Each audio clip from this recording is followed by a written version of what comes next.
everyone, and welcome to the conclusion of the regular season of the Disc Golf Pro Tour, round 4 of the Green Mountain Championship here in Jeffersonville, Vermont. I'm Jeremy Koling, he's Paul Ulibarri, we're BigBarri commentary, and we are pleased to bring you this final round. Grip 6, low profile.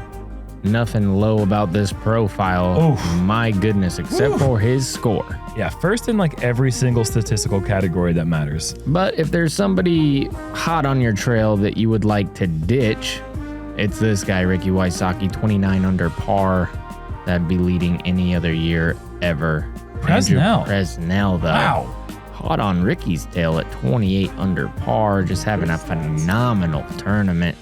And, of course, we're going to have just Matty O popping up for a final round lead card. Why wouldn't we? My journey at Smuggs started in 2010. Growing up in Vermont, there is a palpable connection to the land and to the seasons.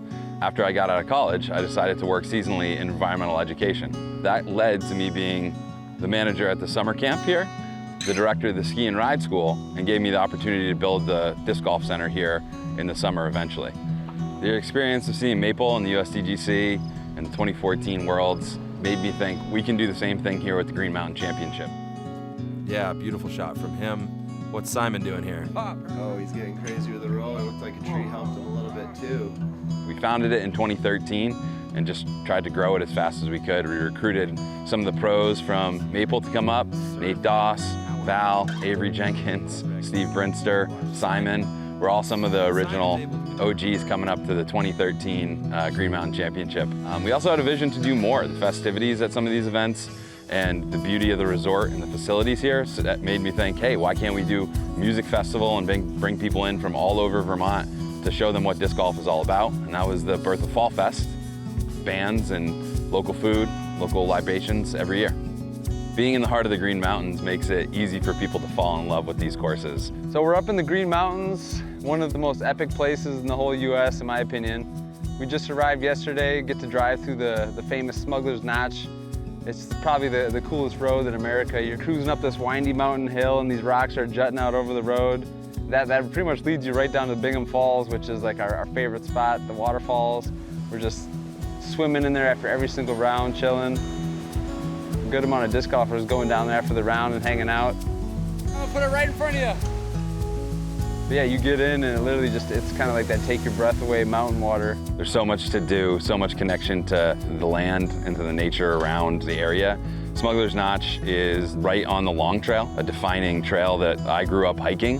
A lot of that informed the course design out here. Steve Brinster and I, really tried to use the natural features. In 2012, I designed and we installed Brewster Ridge. Yeah, me and my buddy Paul Oman, we've been coming up here for many, many years before this was even like a big event. Just to play Brewsters before Fox Meadows even existed. Started putting holes out here on the meadow side, but it wasn't until Steve Brinster was able to come up and work with me that we put in Fox Run. That has become the crown jewel. We've crowned 2 world champions right here on the 18th green. The balance between the 2 courses is what I really like the most. With Brewster, you got like the wooded, technical, elevated shots. And then you get out to the Fox Run course and it's got these buffers between the fairways that are all wildflowers, green, lush grass. You got the mountain views out here, some water. The best complete golfer usually comes out on top. A very proper culmination to the tour. Smuggler's Notch, it's a small mountain town. It's a great community. It's all about local community and culture.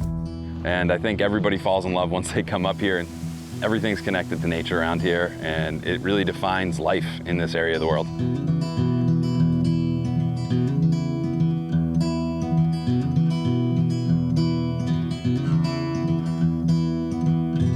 I mean, we have a little cue that says you can start talking again. I just want to keep watching. Yeah, Jeff Spring, the best person to do what he does, the tour manager.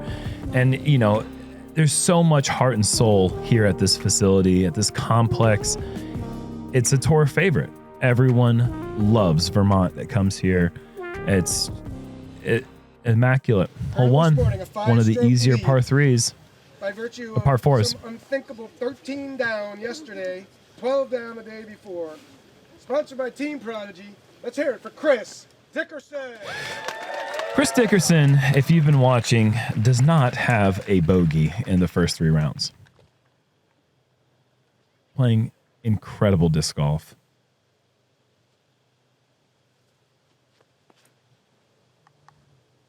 .34 under par. And he'll start this round off with a nice tee shot right in the middle. Yeah, typical tee shot. Throw.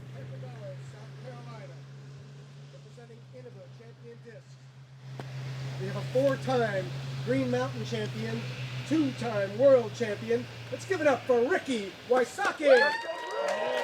Yeah, show the flight plate to that out of bounds on the right, which will then make that disc bank to the left.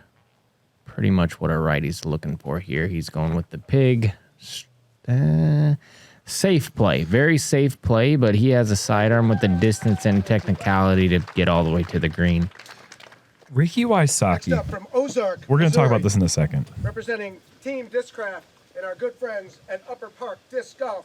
Let's hear it for Andrew Presnell. What a week this guy's he's had so far.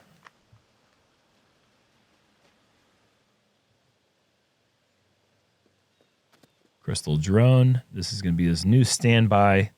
Always known for throwing the green drones. That's just safe play into the middle. It's really all you got to do off the tee. All right, rounding out this awesome group from Creola, Alabama, representing Team Prodigy, the king of the rolling tide, Matty Orum.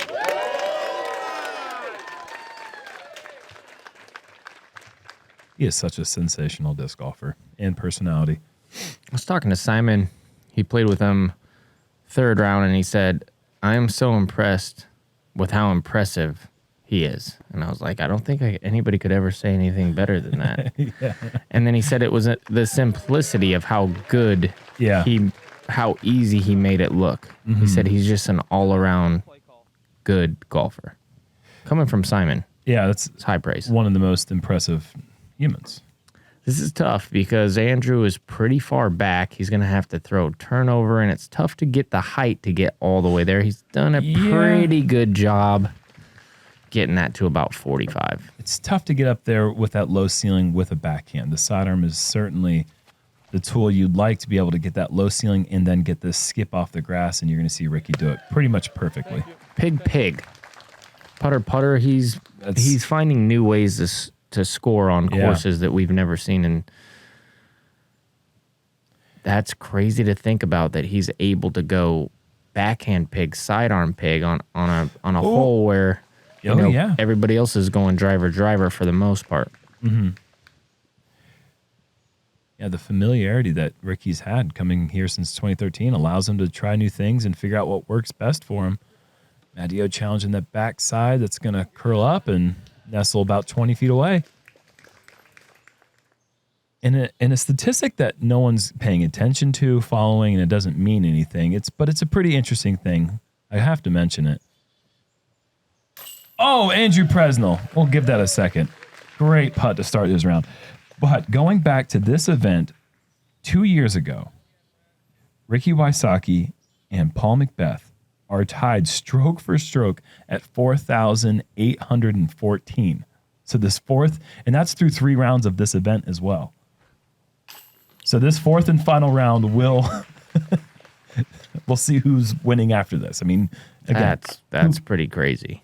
Honestly, that's a crazy stat. What a rivalry.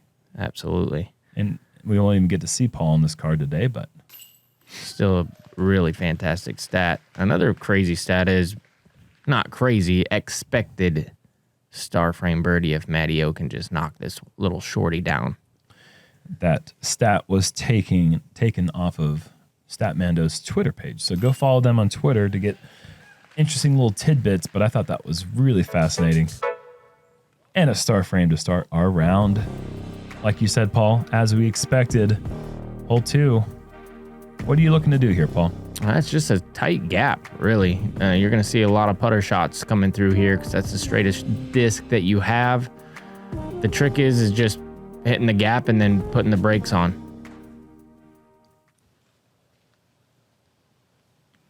Really, the one mistake you're looking to not do is catch a tree barely on the left side, which could potentially kick you out of bounds to the right. Oh, that's the last thing to miss on the inside line. Chris is going to have challenging putt. I don't know if he needs to run that with this lead that he has right now. I mean, he's certainly not going to be playing safe. I think the game plan has to stay pedal to the metal, get a lot of birdies early, and see if you can preserve this lead onto the back nine as long as he can continue getting birdies on this front.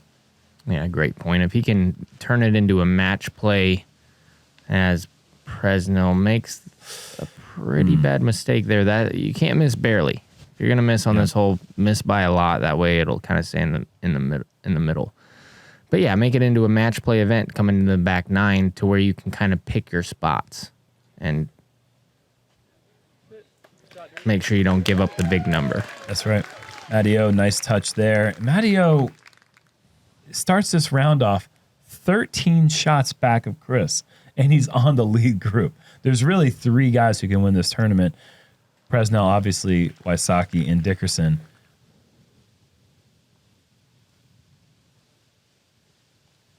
Could be a little statement moment here, but this is really ambitious and far. And you can see that wind's blowing as well. If you get too aggressive, you know, the last thing you need is to take your first bogey of the tournament because you got too aggressive with a 5-shot lead.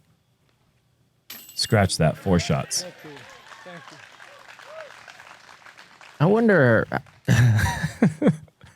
it's actually funny to think about.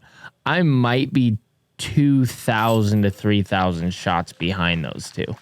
It's very possible. You can do this on the statmando.com. I don't want to. You can plug in different players, and you can plug in how many years, what years. You can do all these sort of specific searches, and you can actually see how many shots Beth has waxed me by in the last 10 years. It's got to be, I'm telling you, it's got to be It's not thousands. something that I want to look up because I'm not trying to be sad. Someone look it up.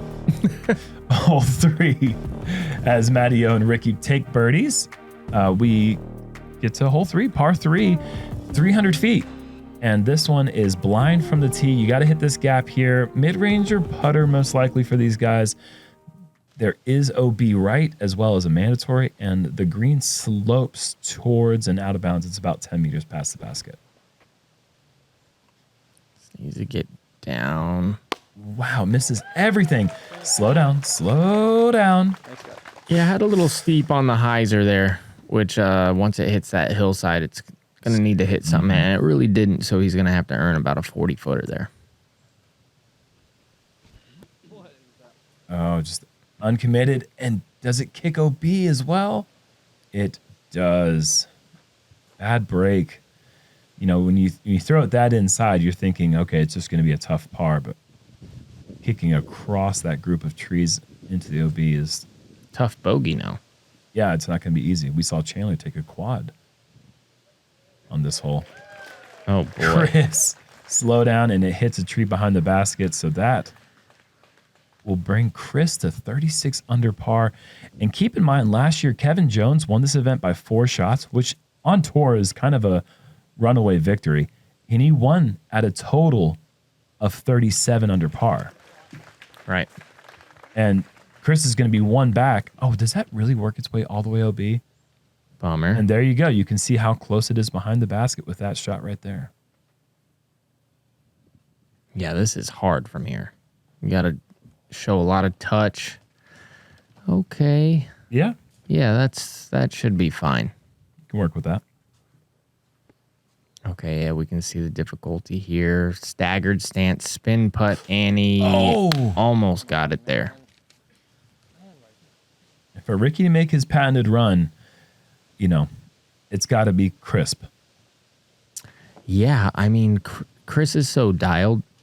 He's one of the players that I'd feel would have the skills to hold him off a good, like a good ways, you know. Even if, let's say, Ricky goes, he's going to make a push. He's going to make a push. Yeah. He always does. He has for the whole season. Well, I mean, and let's not keep, Presnell's going to take a bogey here. It'd be exciting. I mean, we haven't seen a player like Presnell at this level make that push. You know, can he do something starting now? You know, he's got a... He's down by 8. He's down 8. Oh, gosh. With that, I mean, believe me, I love a Prez. Yeah. But it starts one stroke at a time for sure. Yep. We don't need to jump to any sort of conclusions on what might happen.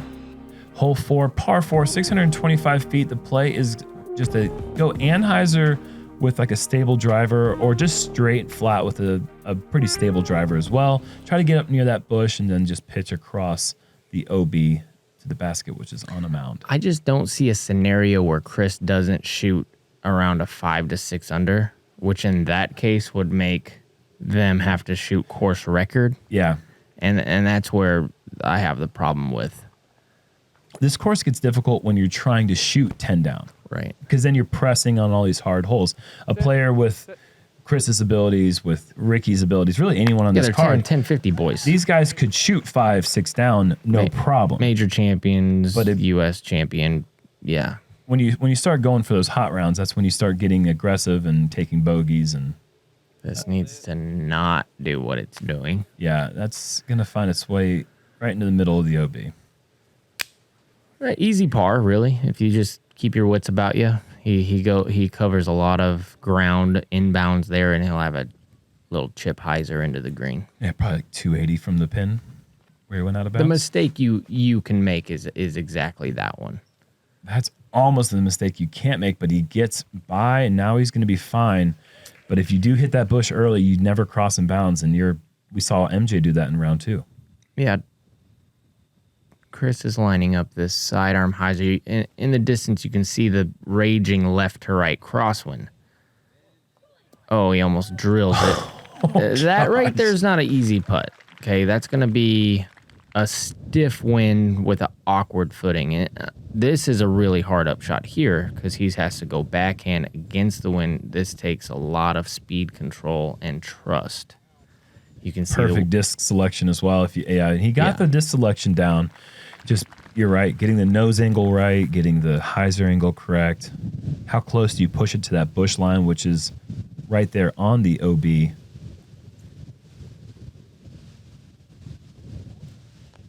Yeah, well done.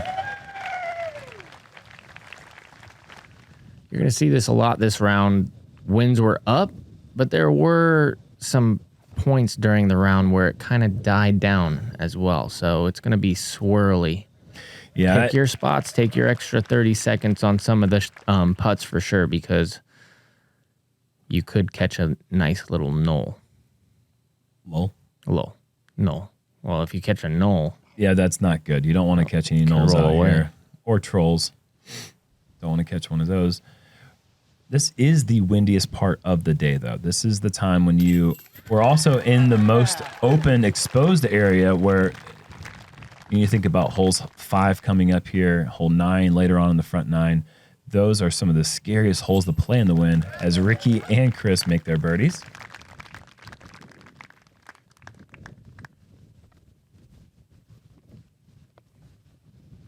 When you play the front 9, you are circling holes 5, 7, perhaps even 8 and 9, and you're saying, if I can do even, then bombs away on the rest of those holes, because that's where you really get your birdies here on the front.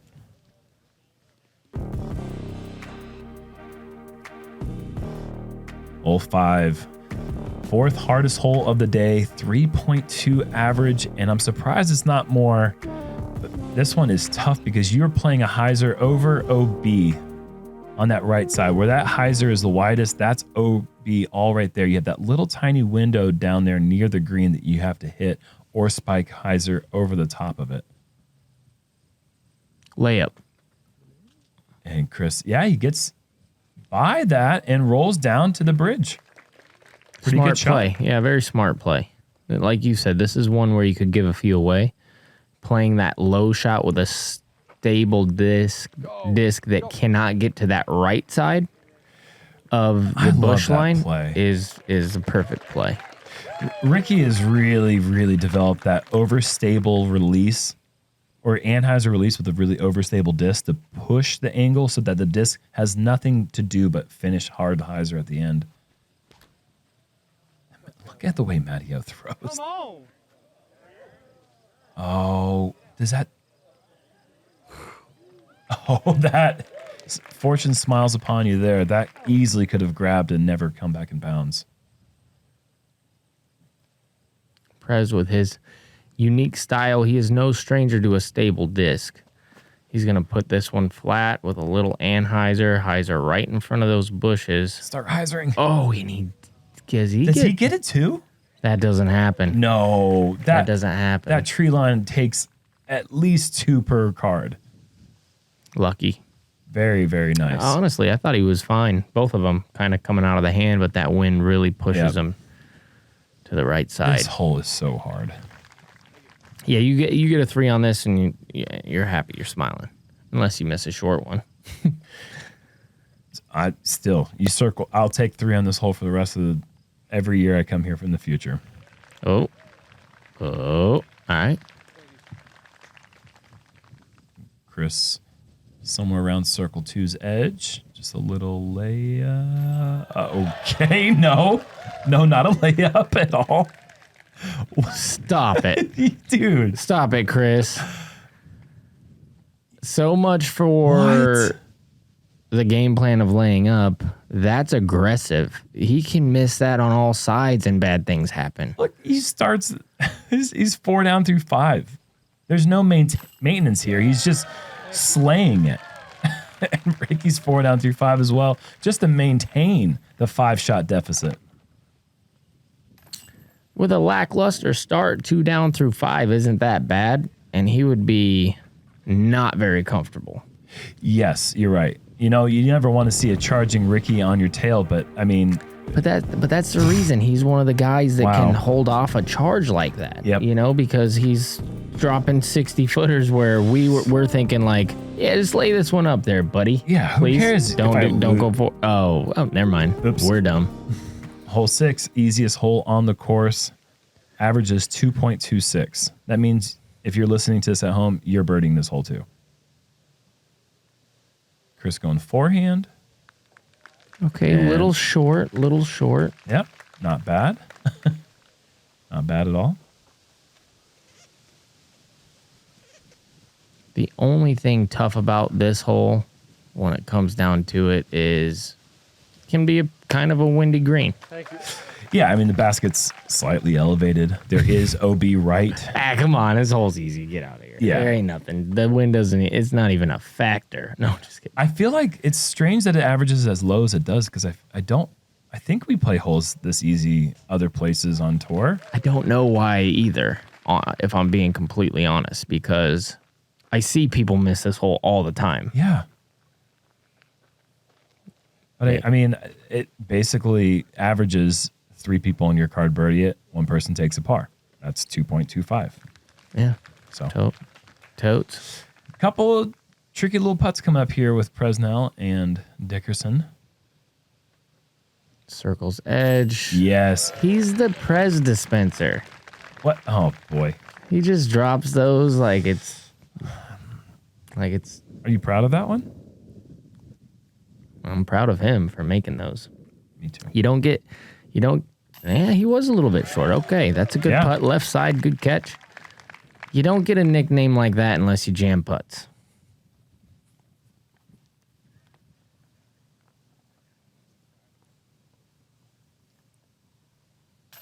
I always called him the pretzel because he's kneading dough.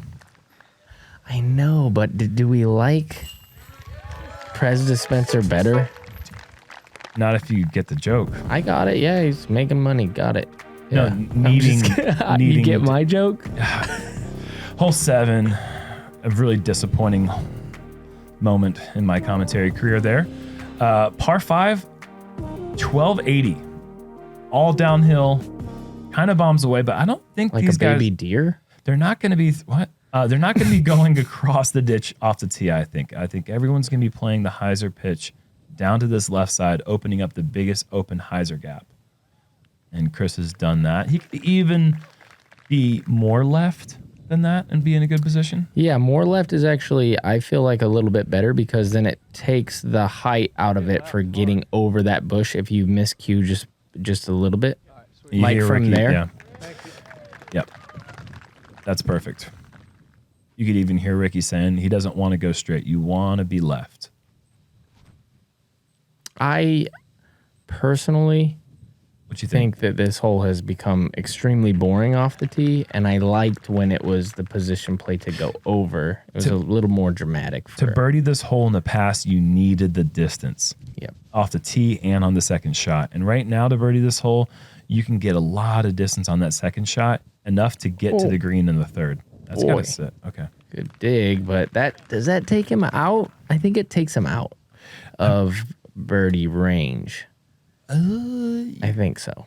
Yeah. I That's far back. I think he could get to a place where he's 430 to the pin in 2. That's far from there. He's got to take risks down 10, you know? I mean, I don't think, I personally, again, I don't think he's gunning for a win. I think he's going to be very happy with a podium finish, and that's what he should be. The realization of the championship. Something crazy would have to happen, and these guys are too good. wow, Chris is another beautiful shot. You got to I put could see yourself that. in his position, Yeah, and 10 that's what you're thinking. I'm with you there. It's just, he was right there at the beginning of this round. It just happened so quick that he was out of it. Yeah, when they birdie 4 out of the first 5. 5 of the first 6. Yeah, you're Oh, no. okay. So that's a bummer. That it's funny because the OB kind of kicks off right where he threw it to, and you cannot see that from where he is. So he probably thought he was pretty close to being okay. boy. That's OB. Ricky's, I don't know if that's going to be OB. I think he's found, he found the perfect landing zone. You have so much more room left Lucky. to be in bounds now because they've bowled out that left side of the fairway. He's laying up for the bogey. I can't tell how far nothing is on this hole. Good Lord. I know, but this has literally been the most. I'm in with you on that one, Maddie. This is a tough one to read for sure. Yeah, the depth perception. I mean, you can read your rangefinders all day long and say, okay, I understand that it's this distance. And the new ones even have the elevation that you can read, but still putting that into context with the wind, it's so hard to make a decision. Chris has got his decision made, and he's going for the green. Dialed In, man. He does have the course record now, so I'm guessing he knows how to play this course. He's going to be 6 down through 7. Nothing surprises me anymore. When we're spoiled to get to watch lead card every single time, and so we've kind of seen the scenario play out over and over and over again. And when the leaders are playing as good as they always play, it's rare that The scores just get harder, and especially harder when every year. they come in with this big of a lead. I mean, we can tell the story almost before it even happens. Just because, I mean, are you kidding me? They're going to be 40 under par, or Chris is going to be 40 under par. Oh boy. Ugh, dang it. That's always the worst when you lay up Yep. and then make the mistake. But he made the right mistake. And Matty, what a bogey save. Yeah, the mistake to make there obviously is to at least clear that green and get yourself up there by the basket. Can he clean up the putt? He can. He's playing so well. He might be even right now, but still, for this tournament, we've seen him miss a few putts in the circle, but the way he's throwing the disc and the way he's scoring, you just talked about that when we saw him miss those putts at Brewster Ridge yesterday. Yeah, he's missing putts, but he's scoring still. He still was able to turn in a 10 under. Ricky, he's scoring right now. Oh, my goodness. If I was Chris, I'd just be like, geez, Luis. Go away. Let me just He is kind of away, isn't he, though? If you're as good as Chris, 5, that's kind of... Well, he's 40 under par, dude. Like, The winner That's won last year at 37. 10, 10, 10? Yep. 10? Yep. Get real. That's got to be the best somebody's played all year so far. The average, yeah, you might be right. You know, the average round to what the field shot, Chris, that's an interesting stat. We should look that up. Statmando. Dun, dun, dun, dun. Chris. Oh. Nope, it's a wow. Oh. Yeah. Gosh. Chipper from there. That's an aggressive play. He's in a position where he doesn't have to be aggressive, and he continues to do it. I really hope Ricky hits this angle the way I've seen. That's not it. Look at this, though. It's not even a good angle, and he's so far. He rips.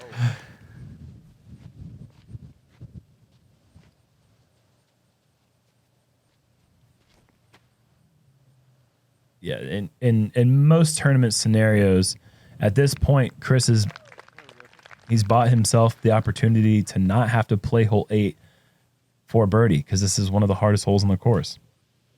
But with Ricky being 7 or 6 down through 7 and not making up a stroke, Chris still doesn't have that really comfortable wiggle room. He has no buffer to really like make any mistakes now. But the good thing that's on his side is Ricky's running out of holes. Good thing that's on his side is if he keeps birdieing, he's going to win. And that's basically what you do on this hole unless you throw a big tee shot. You just kind of lay up. Prez going? No, is that a mid-range? Yeah. Yeah, you're right. He understands what's going on. He's not trying to get in the way. He's just trying to maintain. There's skill in being realistic. There really is. Sure. Okay. That's a layup. That's like a 70% layup. Like he's trying to get himself in a position maybe he can do what he did on hole 5 again.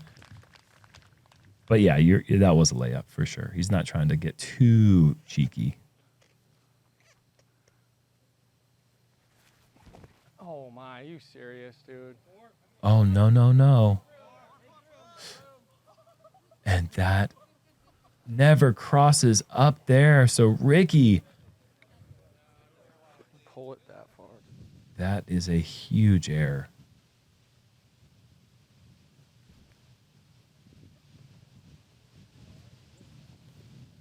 Nice shot from Eddie. Yeah, that was kind of out of nowhere. Ricky in complete control, and then one misfire. That gives Chris a little breathing room. Yeah, maybe now he doesn't have to get too aggressive with that layup run. Is 6 breathing room? That's got to be like, finally you're like, okay, we got 10 more holes. I have 6. I'm telling you, I don't think it is. I've been tracked down by more with less holes to go by that man. He just makes this. Yep. Oh, wow. Oh, whoa. What was that?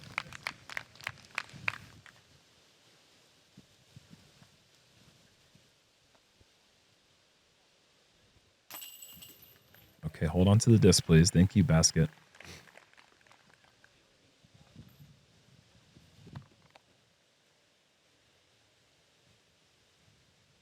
Still bogey free. Unreal. Just like fierce, passion is something I feel when I'm playing. The Passion is a speed 8 neutral flying fairway driver that has a lot of glide and a straight finish. I intentionally wanted this disc to be a lightweight driver that makes distance feel easy. The Passion is the perfect addition to the Discraft lineup. Yeah, I mean, just think about the proposition of somebody saying, I'm going to give you 10 under a round for 4 straight rounds out here on these 2 courses. But Chris Dickerson will have 40 under after the 8th hole of the 4th round. How annoying would that be? Yeah, I can't shoot 10 under a round, period. It's just sustaining Ever. that is Yeah. just insane. High. Oh, and then he just knows his discs perfectly. This is the hole to end the bogey streak, the bogey free streak, and Chris is not going to do it here. He's going to give himself a birdie. That was really high. There's just always a headwind on this hole, and it's just always the hardest hole. This is a good play. Heiser. Okay. Wow. I think it was going to be fine over there in the corner. That was awesome. But his discs listen to him. That's nice. Got to talk to your discs, folks. Get in the hole.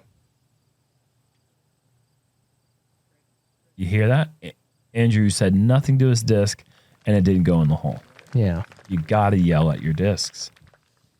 The louder, the better.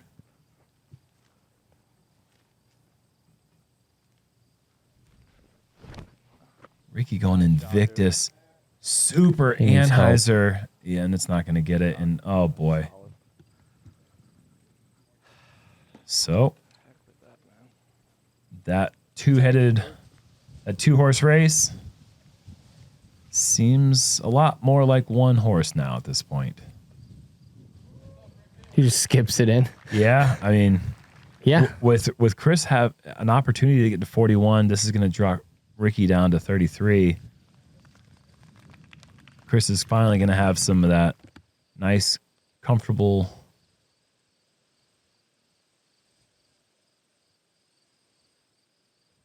Okay. So And now we'll Prez soft can bid. kind of think, hey, I'm only 5 back a second. Maybe that's the life that he needed, the little jolt of energy.